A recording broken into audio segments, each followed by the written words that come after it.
তোমার সাথে আমার আলাপ হয় ফেসবুক থেকে। আমি সেভাবে চিনতাম না তোমায়। কয়েকটা ছবি দেখেছি, দু একবার প্রোফাইল খুলে এসেছি তার আগে। তারপর যখন প্রেমে পড়লাম তখন আমাদের 2 মাস চলছে বন্ধুত্বের। যদি বোঝাতেই হয়, গোটা বাচ্চার প্রোফাইল পিকচার, গোটা 10-12 কভার আর প্রায় 100 পোস্ট। এই ছিল আমাদের সম্পর্কের টাইমলাইন। তুমি ছেড়ে গেছো যে কদিন হলো, তারও একটা টাইমলাইন আছে। গোটা 3 প্রোফাইল পিকচার, গোটা 6 কভার, ধরে নাও গোটা 50 পোস্ট। কি অদ্ভুত ভালোবাসা ছিল আমাদের।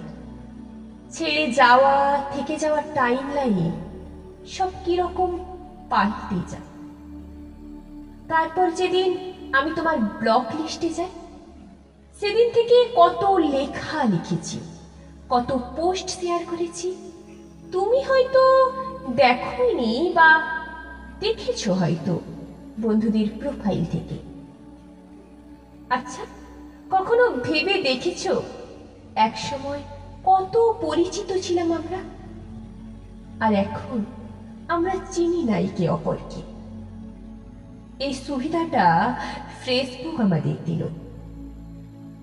যাকে ভুলতে চাই জোর করে, তার অনিচ্ছায় তাকে তুমি আমার চোখের সামনে থেকে সরিয়ে দিতে পারো, ব্লক করে দিতে পারো। তারপরও আরো কত পোস্ট করতে থাকি আমরা। টাইমের সাথে সাথে টাইমলাইন পাল্টে যায়। কিন্তু ভেবে দেখেছো কি, একসময় তুমি যাকে চাইলে নির্দ্বিধায়, তাকে এমন পর্যায়ে ঠেলে দিলে আর কোনোদিন কথা হবে না। একটা বয়স পার করার পর যখন মনে পড়বে, পারবে খুঁজতে, পারবে আনব্লক করতে। যখন লগ ইন বা লগ আউট করার ক্ষমতায় সামর্থ্য আর থাকবে না। একটা বয়স মনে করার পর মনে থাকবে আনব্লক করার কথা। শুধু এইটুকু বলার ছিল তোমায়, ফেসবুক থাকবে তো চিরকাল, সময়ের সাথে সাথে আরো যুবক হবে। আমরা কিন্তু এই জগতে আরো পুরনো হতে থাকবো। তখন চাইলেও ব্লক লিস্ট থেকে আর ফ্রেন্ড লিস্টে যেতে পারবো না। জীবন এই রকমই।